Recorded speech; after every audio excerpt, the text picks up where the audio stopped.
Salut les férus! Aujourd'hui, nous sommes sur un épisode spécial où nous recevons un passionné de l'histoire. Nous allons revenir sur un personnage qui a marqué la philosophie, mais pas que. Je suis Michael et aujourd'hui je te raconte l'histoire de Socrate.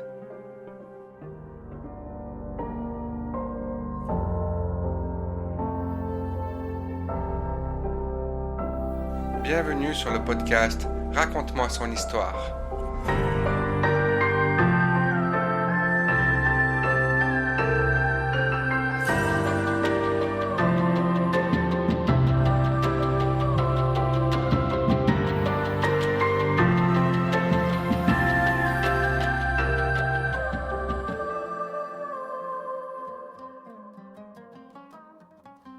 Tout ce que je sais, c'est que je ne sais rien. Voici l'une des phrases les plus célèbres attribuées à Socrate. Un homme dont la vie et les idées ont changé le cours de l'histoire de la pensée occidentale. Mais qui était Socrate vraiment? Philosophe sans écrit, condamné à mort par ses concitoyens, il est pourtant devenu un symbole intemporel de la recherche de la vérité. Aujourd'hui, plongeons ensemble dans l'univers fascinant de cet Athénien extraordinaire. Socrate est né en 469 avant Jésus-Christ, dans un quartier modeste d'Athènes. Son père, Sophronisque, était sculpteur et sa mère, Phénarète, sage-femme. Ces deux figures influencent d'ailleurs sa manière de penser. Il aimait dire, comme sa mère, qu'il aidait les esprits à accoucher de la vérité. Athènes, à cette époque, est le centre culturel et intellectuel du monde grec. Mais c'est aussi une période marquée par des conflits, notamment la guerre du Péloponnèse, 431 et 404 avant Jésus-Christ, qui oppose Athènes à Sparte. Socrate sert comme hoplite dans plusieurs batailles, notamment à Potidée, Délium et Amphipolis. On raconte qu'il s'est illustré par son courage sur le champ de bataille, sauvant même un jeune Alcibiade lors d'une escarmouche. Une des anecdotes les moins connues sur Socrate est son habitude de s'arrêter dans les rues d'Athènes pour rester immobile, plongé dans une profonde réflexion. Platon raconte qu'une fois durant une campagne militaire, il est resté debout pendant une journée et une nuit entière, absorbé dans ses pensées, devant ses camarades stupéfaits. Socrate n'a d'ailleurs jamais écrit un seul mot. Ce que nous savons de lui vient principalement des dialogues de Platon et des écrits de Xénophon. Sa philosophie repose sur une idée simple mais puissante, la connaissance de soi. Connais-toi toi-même, disait-il, une maxime qu'il emprunte au temple de Delphes. Sa technique, connue sous le nom de méthode socratique, consistait à poser une série de questions pour déconstruire les certitudes de ses interlocuteurs. Il ne donnait jamais de réponse toute faite, mais les guidait vers leurs propres conclusions. Exemple, lorsqu'il interroge un Athénien sur la définition de la justice, il montre, par un jeu de questions-réponses, que les réponses précipitées sont souvent contradictoires. Une histoire amusante raconte qu'un oracle de Delphes aurait proclamé que Socrate était l'homme le plus sage de Grèce. Déconcerté, Socrate aurait cherché à prouver l'oracle faux en interrogeant les politiciens, les poètes et les artisans. Sa conclusion, ceux qui croyaient savoir étaient souvent les plus ignorants. En 399 avant Jésus-Christ, Socrate est accusé de corrompre la jeunesse et de ne pas honorer les dieux de la cité. Mais derrière ces accusations se cache une tension politique. Athènes, dévastée par la guerre contre Sparte, cherche des boucs émissaires. Socrate, connu pour ses critiques acerbes envers les élites, devient une cible facile. Devant ses juges, Socrate défend son mode de vie. Il compare son rôle à celui d'un taon, qui pique un cheval paresseux, symbolisant la cité d'Athènes. Malgré une défense brillante, il est condamné à boire la cigue. Mais la veille de sa mort, Socrate refuse les propositions de ses amis de s'évader. Il estime que fuir serait contraire à ses principes. Respecter les lois, même si elles sont injustes. Platon, présent, rapporte que Socrate passe ses dernières heures à discuter de l'immortalité de l'âme avec ses disciples. Il boit le poison avec calme et accepte sa mort comme une libération. Après sa mort, Socrate devient une légende. Son disciple Platon fonde l'Académie et fait de son maître le héros central de ses dialogues. L'influence de Socrate se propage à travers les siècles, inspirant des philosophes comme Aristote, Marc Aurèle et bien d'autres. Les stoïciens voyaient en Socrate le modèle du sage idéal, capable de rester serein face à l'adversité. Aujourd'hui encore, Socrate est une figure incontournable, incarnant la liberté de la pensée et de la réflexion critique. Socrate, par sa vie et sa mort, nous rappelle que la philosophie n'est pas qu'une discipline abstraite, mais une manière de vivre. Sa quête de vérité et son courage face à l'injustice en font un exemple pour toutes les époques. Alors, à notre tour, posons-nous cette question: que signifie mener une vie examinée ?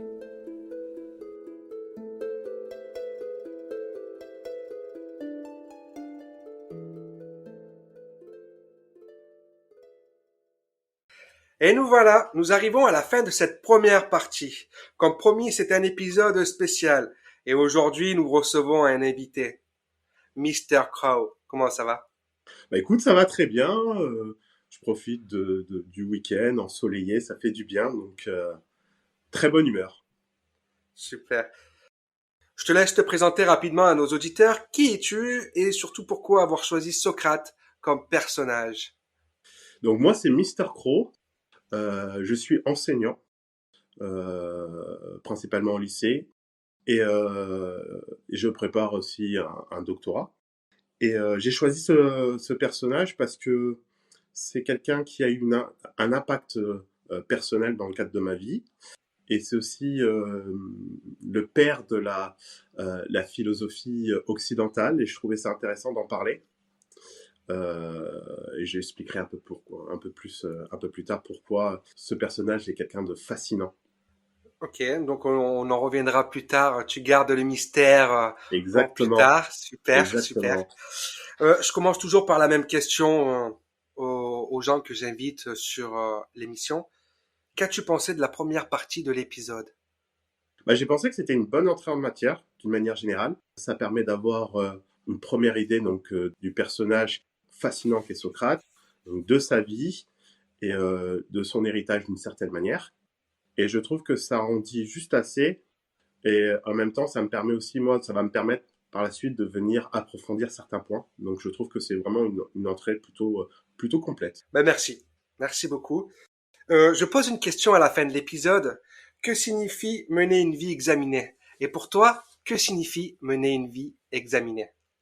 Mener une vie examinée, c'est utiliser donc l'autoréflexion et tous les outils à disposition, notamment la philosophie, pour essayer d'examiner nos actions, nos pensées, nos valeurs, et afin de mener une existence authentique et vertueuse. C'est la signification qui m'est personnelle, hein, bien sûr, mais le but, c'est l'autoréflexion, et c'est vrai que la philosophie est un outil incroyable pour essayer de comprendre la condition humaine, l'existence humaine, et notamment les rapports entre les êtres humains et la société d'une manière générale. Oui, oui, de toute façon, c'est une question propre à chacun, je pense. Bah, la notion de mener une vie vertueuse, c'est propre à chacun, parce que ça fait référence à la morale, et on n'a pas tous la même morale, on n'a pas tous la même conception de ce qui est bien et de ce qui est mauvais d'une manière générale. Et donc c'est vrai que, et en plus de ça, je pourrais rajouter que en fonction des cultures, cette conception du bien et du mal est complètement différente. Et donc la philosophie dans tout ça va vraiment me permettre cette auto-réflexion qui est nécessaire afin d'essayer de vivre une vie en cohérence avec ses valeurs. J'ai une petite question. Pendant l'épisode, je dis que Socrate est un hoplite. Est-ce que tu peux expliquer à nos auditeurs ce qu'est un hoplite, pour ceux qui ne savent pas? Tout simplement, un hoplite, c'est un fantassin lourdement armé. Donc, il a participé à des batailles, notamment la bataille de Pénopolis, si je me trompe pas. Et je m'excuse pour la prononciation si je l'ai mal prononcé. Et donc, il a pour rôle donc de venir soutenir d'une certaine manière. J'ai pour habitude, sur l'émission Raconte-moi son histoire, de faire intervenir des auditeurs fidèles à l'émission et qui viennent poser des questions. Donc, je leur envoie généralement l'épisode en avance et tout le monde peut participer. Il suffit juste de nous contacter sur le site internet raconte-moi-son-histoire.com.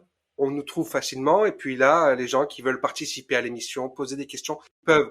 Et là, il y a 2 auditeurs qui sont venus te poser des questions. Ok, super. Est-ce que tu es prêt à affronter les auditeurs, si je peux dire? Affronter est un bien grand mot, mais bien sûr, Ouais, on est là pour échanger, donc bien sûr, bien sûr. On voilà, est là faut surtout pas pour changer. apprendre. On est là pour Exactement, apprendre. exactement. Attiser notre curiosité, c'est important. Bah, totalement. De toute façon, la vie on apprend à chacune des étapes de la vie. Donc, et ça, c'est inspiré de la sociologie. Et notamment, en sociologie, on considère que l'être humain n'est pas un produit fini. On devient un produit fini au moment de notre mort, donc on apprend constamment. Et c'est ça qui est intéressant. Bien sûr. C'est pour ça que quand on est petit, on change avec le temps. On s'assagit aussi en prenant de l'âge, on s'assagit aussi. Bien sûr, la maturité, l'expérience. On est foufou quand on est jeune et après on s'assagit, c'est Mm, parce que mm, c'est mm. l'expérience, c'est la Exactement. curiosité qui fait qu'on s'assagit aussi. Encore heureux qu'on échange, qu'on évolue d'une certaine manière. Parce que ça serait relativement triste si on restait tout le temps la même personne avec la même manière de penser et le même regard sur le monde. Donc l'être humain a cette faculté de s'adapter, d'évoluer, de se remettre en question, d'être capable de mettre de côté ses faux savoirs, ou se déconstruire pour devenir une nouvelle personne ou être en plus en cohérence avec la société dans laquelle on évolue. Alors le premier auditeur a posé des questions. Cet auditeur, c'est un professeur d'histoire et il est passionné d'Antiquité. Donc Socrate, ça lui parle. Donc il est venu participer. Pourquoi Socrate est-il accusé de corrompre la jeunesse et pourquoi est-il accusé de ne pas respecter les dieux? Avant de répondre à cette question, je pense qu'il est important de remettre les choses un peu dans le contexte. Donc là, on fait référence au procès de Socrate, qui a lieu, si je ne me trompe pas, aux alentours de moins 399 avant Jésus-Christ. Donc c'est un procès qui a eu lieu à ciel ouvert par un jury de 500 citoyens, et le procès s'est déroulé à quelques pas de l'Acropole. Le vote a été particulièrement serré, mais il a été condamné par le jury populaire. Et donc, il a été principalement accusé d'impiété par 3 hommes. Donc, Anytos, Mélitos et Lycon. Et les chefs d'accusation qui ont été retenus contre Socrate sont introduction de nouvelles divinités et corruption de la jeunesse. On va commencer par corruption de la jeunesse. Il a été accusé de corrompre donc la jeunesse athénienne parce que tout simplement, dans la démarche socratique, le but donc de cette démarche, c'est d'amener vers une certaine forme de réflexion personnelle. Et donc, il encourageait donc ses disciples ainsi que les gens avec qui il dialoguait à réfléchir sur la gestion de la cité, sur la vie de la cité, sur les questions politiques, sur les questions de l'existence humaine, et notamment en menant ce genre de discours auprès donc de la jeunesse athénienne, ça a amené donc ces jeunes à se poser des questions qui sont totalement légitimes sur le fonctionnement de la cité, et ce qui pouvait déranger un petit peu la classe élitiste en place, d'où ce chef d'accusation qui a été retenu contre lui. Donc le deuxième chef d'accusation retenu contre Socrate, c'est l'introduction de nouvelles divinités. À titre personnel, je le vois clairement comme un prétexte, parce que de ce qu'on a pu savoir, notamment par rapport à ses disciples qui ont essayé de retranscrire un petit peu la pensée de Socrate, il ne fait pas référence à l'introduction d'une nouvelle divinité. Au contraire, il fait référence à l'accomplissement du soi. Et donc, d'utiliser donc la philosophie afin de mieux cerner donc l'existence humaine et les conditions de l'existence humaine. Donc, on pourrait dire que Socrate est un précurseur de la pensée stoïcienne d'une certaine manière. Parce que pour lui, pour mener une vie vertueuse, une vie en cohérence avec ses valeurs, ça va par l'accomplissement du soi. Et donc une certaine forme d'auto-réflexion. Et on peut imaginer qu'à cette époque, corrompre la jeunesse ou introduire de nouvelles divinités était source des prétextes qui ont été utilisés parce que Socrate était quelqu'un qui parlait aux gens, était quelqu'un de très charismatique, et donc c'était quelqu'un qui a réussi par le biais de la dialogue et de la discussion à amener les gens à réfléchir sur un certain nombre de sujets, donc de la vie de tous les jours. Donc ce sont des prétextes qui ont été utilisés pour essayer de taire Socrate d'une certaine manière. On le voit toujours plus ou moins dans notre époque où on veut faire taire un peu les gens. La liberté d'expression est peut-être un peu, elle n'est pas si liberté que ça. On peut se poser un certain nombre de questions par rapport à ça. Hein. À titre personnel, je le vois comme étant le premier, et j'aime pas ce terme intellectuel, mais le premier penseur à être jugé par un jury populaire parce que sa pensée et son raisonnement pouvaient représenter pour la classe élitiste qui était au pouvoir une menace d'une certaine manière. Donc Socrate a plus ou moins été condamné et par la suite été condamné à mort pour sa manière de penser. Et l'effet de sa manière de penser sur ses disciples et les gens avec qui il dialoguait, avec les gens avec qui il discutait. Là, j'ai eu d'autres questions. Alors, c'est un étudiant en histoire qui fait son master, Joris, que j'ai reçu aussi dans l'émission et qui voulait absolument poser des questions parce qu'il aime participer, il aime bien raconter-moi son histoire. Et je le remercie encore pour ça. Ses questions, et on va commencer par la première qu'il a posée. Socrate affirmait qu'il ne savait rien. Mais dans plusieurs dialogues de Platon, il semble montrer une maîtrise impressionnante des concepts. Peut-on véritablement comprendre cette déclaration comme une forme d'humilité ou comme une stratégie pédagogique visant à éveiller la réflexion chez ses interlocuteurs? C'est une très très bonne question qu'il pose, mais en même temps c'est une fausse question. Dans le sens où c'est pas tant intéressant de savoir si en soi c'était une stratégie pédagogique de sa part ou si c'était une certaine forme d'humilité. Ce qui est intéressant, c'est le raisonnement derrière et la démarche socratique d'une certaine manière. Je vais remettre un petit peu dans le contexte pour qu'il y ait une certaine explication de la démarche socratique et donc de la mission que Socrate pense que les dieux lui ont confiée. Donc ça fait référence à l'oracle de Delphes. Et dans le temple de Delphes, la parole du dieu était transmise par un intermédiaire qu'on appelle la Pythie, et que les humains pouvaient venir consulter quand ils voulaient connaître la parole du dieu. Et notamment, on fait référence ici au dieu Apollon. La maxime du temple de Delphes est une maxime qui est très connue. Connais-toi toi-même et tu connaîtras l'univers et les dieux. Un fidèle ami de Socrate et qui était aussi accessoirement son assistant, donc Chérophon, elle a consulté la Pythie et elle lui confia que Socrate était le plus sage des hommes, car ce dernier sait qu'il ne sait rien. Et donc, Chérophon va venir transmettre donc la parole de la Pythie à Socrate. Socrate va décider d'aller interroger un certain nombre d'érudits, donc des gens de tout le métier, et ce dernier va comprendre, en discutant avec eux, que ces derniers prétendent avoir une certaine forme d'expertise, avoir une connaissance, mais que dans le fond, ils ne savent rien. Ils s'imaginent connaître ceux qui ne savent pas, et ils ne savent pas qu'ils sont ignorants.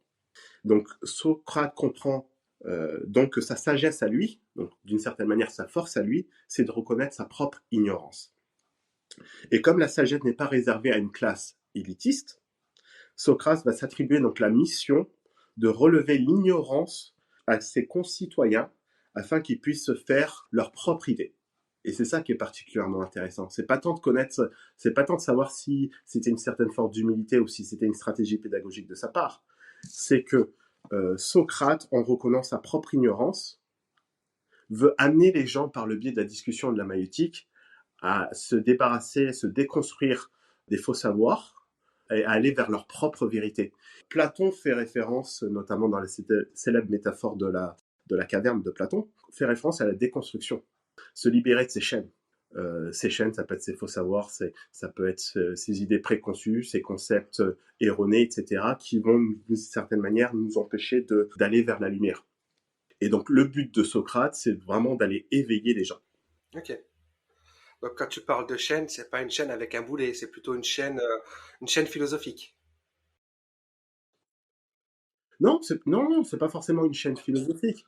Ça va être une chaîne, ça va être tout ce qui va venir entraver le raisonnement, la perception, la conception. C'est ce qui est propre à notre expérience personnelle. Ça peut être des concepts qui sont erronés.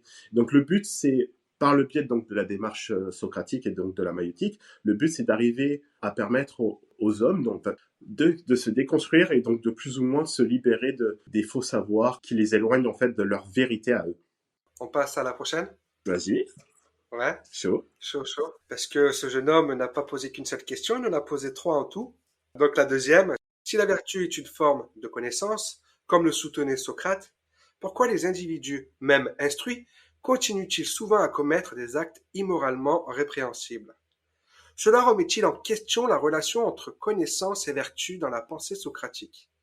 C'est une question qui est particulièrement intéressante, mais à titre personnel, je ne considère pas que la vertu est une connaissance. Loin de là. La vertu permet d'atteindre une certaine forme de connaissance. Et la vertu va se manifester par des dispositions constantes de l'âme orientées vers des actions qui sont morales.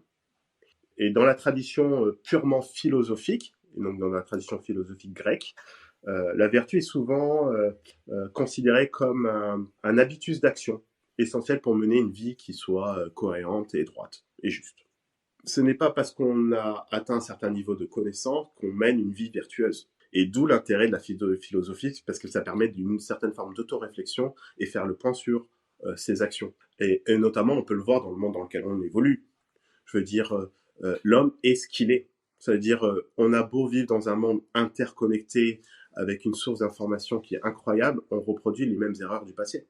Pourtant, on a atteint un niveau de connaissance presque inouï dans l'histoire de l'humanité. Un peuple qui ne connaît pas son histoire répète les mêmes erreurs. Pourtant, on la connaît, notre histoire. On ne peut pas dire qu'on ne la connaît pas. C'est-à-dire qu'on a accès aujourd'hui à une multitude de sources d'informations qui nous permettent de connaître notre histoire et connaître l'histoire donc de l'humanité d'une manière générale. Pourtant, il y a toujours autant de conflits, autant de meurtres, de violences, etc. Donc ça, c'est propre à l'humain. On pourrait considérer que c'est propre à l'être humain d'une certaine manière.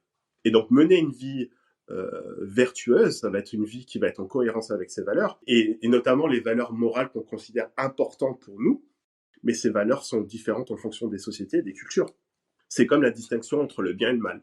C'est propre à chacun. C'est propre à chacun. Socrate rejetait les sophistes pour leur manipulation de langage et de la vérité. Mais dans certains dialogues de Platon, comme le sophiste, il semble lui-même utiliser une forme de dialectique sophistiquée pour faire avancer sa pensée. Peut-on vraiment parler d'une méthode socratique pure ou Socrate et Platon ont-ils redéfini cette méthode à leur manière? Avant de répondre à cette question, je pense qu'il est important de définir ce que c'est qu'un sophiste, d'une certaine manière. Un sophiste, c'est un maître de rhétorique, quelqu'un qui maîtrise l'art de parler en public et de défendre toutes les thèses. Donc, il va utiliser des arguments ou des raisonnements pour tromper ou faire l'illusion qu'il a une prétendue connaissance sur le sujet. Et donc, est-ce qu'on peut considérer Socrate comme un sophiste? Non. Parce que Socrate, à la différence des sophistes, ne prétend pas connaître. Au contraire, sa sagesse à lui se repose sur le fait qu'il ne sait rien. Donc, par définition, il est complètement à l'opposé des sophistes. Par contre, il va utiliser une méthode, ce qu'on appelle la maïotique, qui est l'art d'accoucher l'esprit de la personne avec qui Socrate va dialoguer. Et donc la maïotique fait référence à sa mère, qui était sage-femme, et qui accouchait les femmes. Donc Socrate, lui, a décidé d'accoucher les esprits humains. Maïotique fait référence également à la déesse romaine de la fertilité et du printemps, Maïa. Et c'est pour ça que, de nos jours, les sages-femmes hommes, on les appelle les maïoticiens, en référence à la déesse Maïa. Et donc, lors des discussions, Socrate va se présenter comme un ignorant, d'une certaine manière. Il va utiliser l'ironie ou la fausse naïveté pour poser des questions simples, mais qui ont pour but d'amener son interlocuteur à se rendre compte qu'au final, il en sait moins que ce qu'il pense ou ce qu'il prétend savoir. Et ça va permettre à la personne en face de se rendre compte de sa propre ignorance, et comme je l'ai dit, afin qu'il puisse se libérer de ses faux savoirs, et notamment de tous les faux savoirs que la personne portait, afin qu'elle puisse trouver la vérité. Ça, c'est le principe de la démarche maïotique. Et après, on peut revenir sur la question de la vérité. Et ça, c'est un raisonnement qui est vraiment personnel. Je pense que dans la démarche socratique, et donc dans la démarche de maïotique, on atteint une certaine forme de... Je pense que la connaissance est relative. Elle n'est pas absolue. Et là, c'est le point de divergence que je peux avoir avec Socrate sur ce point-là. Je pense qu'on arrive vers une certaine forme de connaissance relative. On ne peut pas atteindre la connaissance absolue. La connaissance absolue est du domaine de Dieu, du domaine du divin, d'une certaine manière. Donc, l'être humain, par le biais donc, de son expérience, par le biais de sa curiosité naturelle, par le biais d'un certain nombre de facteurs, va arriver vers une certaine forme de connaissance qui va être relative, mais n'arrivera jamais à atteindre une connaissance absolue.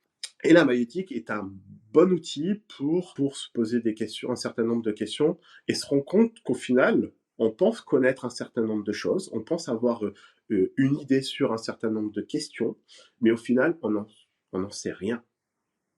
Et c'est toujours d'actualité. C'est-à-dire qu'il y a beaucoup de gens qui prétendent connaître, il y a beaucoup de gens qui prétendent savoir, il y a beaucoup de gens qui prétendent détenir une certaine forme de connaissance absolue.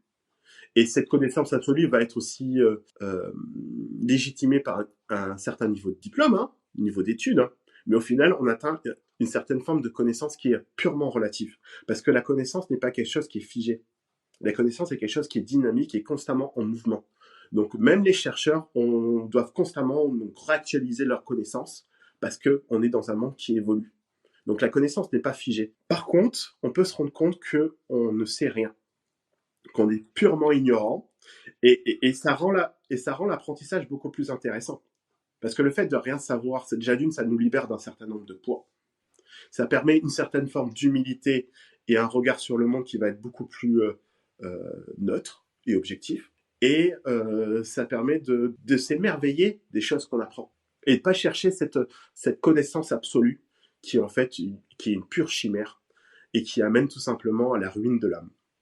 La connaissance sans conscience n'est que ruine de l'âme. Oh, c'est beau ça. Un beau finish pour la question, je trouve. Mais on n'en a pas fini, enfin, même si l'épisode est bientôt fini. J'aimerais te poser une dernière question. As-tu des anecdotes sur Socrate que je n'ai pas dit dans la première partie ou que tu as envie de nous partager? Je pense qu'avant de parler de certaines anecdotes concernant Socrate, il est important de se rendre compte à quel point cet homme a eu un impact dans la conception de la pensée occidentale. Il est considéré comme le père de la philosophie occidentale. Il a donné vie à la phrase la plus célèbre du monde de la pensée: ce que je ne sais, c'est que je ne sais rien. Et ce qui est d'autant plus fascinant, c'est qu'il n'a jamais rien écrit de son vivant. Donc tout ce que l'on sait, on le doit grâce à ses disciples, donc Platon, Xénophon et Aristophane. À titre personnel, il me fascine parce qu'il est de la même trempe que Gautama Siddhartha, communément appelé Bouddha, ou Jésus, qui au final, on n'a aucune trace d'eux, mais leurs pensées, leurs réflexions sont toujours d'actualité ou toujours une influence sur la vie de millions de personnes d'une manière générale. Première petite anecdote, Socrate est connu pour sa laideur. Et comme le précise Francis Wolff, donc un philosophe contemporain, qui décrit Socrate comme une contradiction vivante, puisqu'il est autant agréable à l'esprit que désagréable à l'œil. Socrate, donc selon ce philosophe, incarne aux yeux des Grecs l'opposition de l'être et du paraître, de l'âme et du corps, dont ils allaient faire le fondement de leur réflexion et dont nous sommes encore tributaires. Malgré le fait qu'il ait un physique qui peut être repoussant, Socrate était un grand séducteur et une personne dotée d'un charisme incroyable.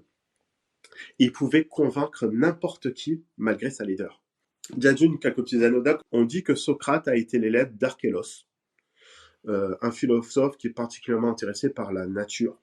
Socrate est connu également pour le fait d'avoir marché dans les rues d'Athènes pieds nus, d'être allé en contact des citoyens. Et le but de sa démarche était d'encourager les gens à moins s'occuper de leur corps et de leur fortune, mais à plus s'occuper de leur âme et de leur vertu. Donc d'amener les gens vers l'accomplissement du soi. Et ce qui est particulièrement intéressant avec Socrate, c'est qu'avant Socrate, les penseurs s'intéressaient à la nature, la beauté, la taille des astres et des orbites, et que Socrate, lui, principalement, va s'intéresser aux affaires humaines. Et il y a un très bel hommage de Cicéron à Socrate, qui nous dit que Socrate le premier invita la philosophie à descendre du ciel, l'installa dans les villes, l'introduisit jusque dans les foyers et lui imposa l'étude de la vie, des mœurs, des choses bonnes et mauvaises. Oh, quelle belle conclusion. Et c'est quand même assez incroyable de rendre un tel hommage. Il a fait descendre la philosophie du ciel. C'est une manière de se rendre compte de l'importance de sa démarche, de la démarche maïotique, parce qu'au final, on peut pas parler de pensée socratique au sens propre du terme, parce que la seule chose qu'on sait, on le tient de ses disciples, mais on se rend compte de l'influence qu'il a pu avoir sur ses disciples, qui, eux, par la suite, ont façonné la pensée occidentale.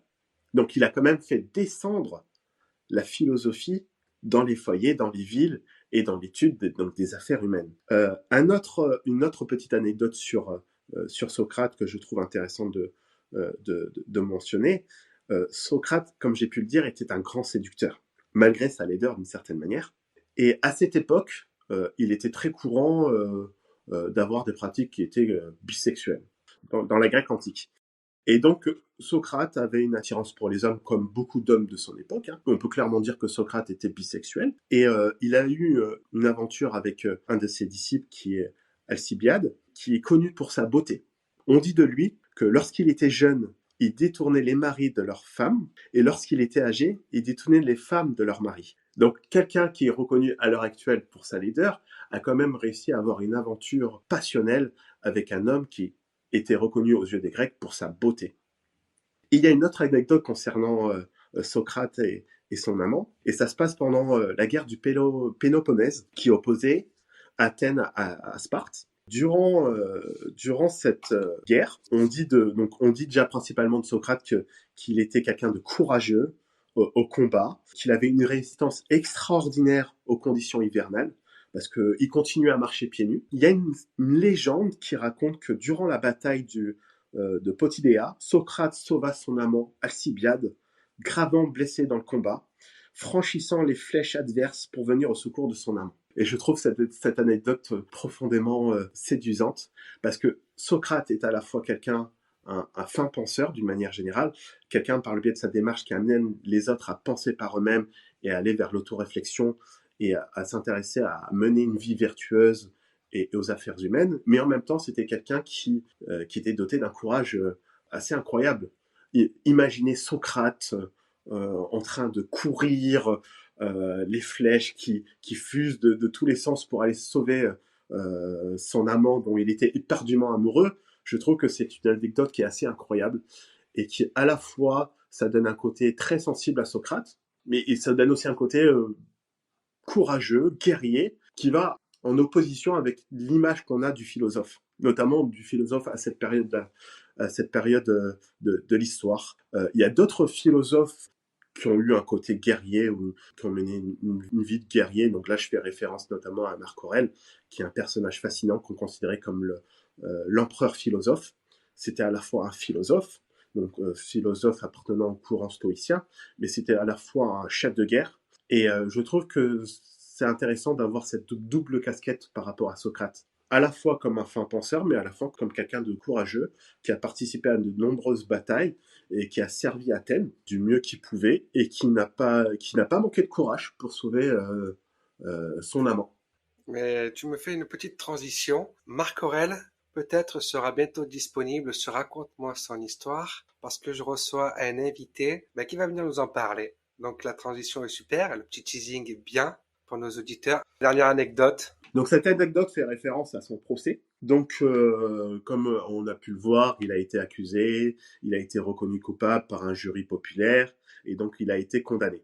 Et lui, il va demander à recevoir les honneurs par la ville d'Athènes, d'être nourri au Prytanée. C'est un honneur que Athènes offrait à ses citoyens ayant fait des faits d'armes exceptionnels ou ayant contribué de manière positive à la cité. Et donc lui, il estime que par le biais de sa mission, de son travail, et de tout ce qu'il a pu faire pour la ville d'Athènes, donc il mérite d'être nourri par la ville d'Athènes. Donc on peut voir ça comme une certaine forme de provocation. Et c'est ce que j'aime chez Socrate, c'est sa manière de provoquer.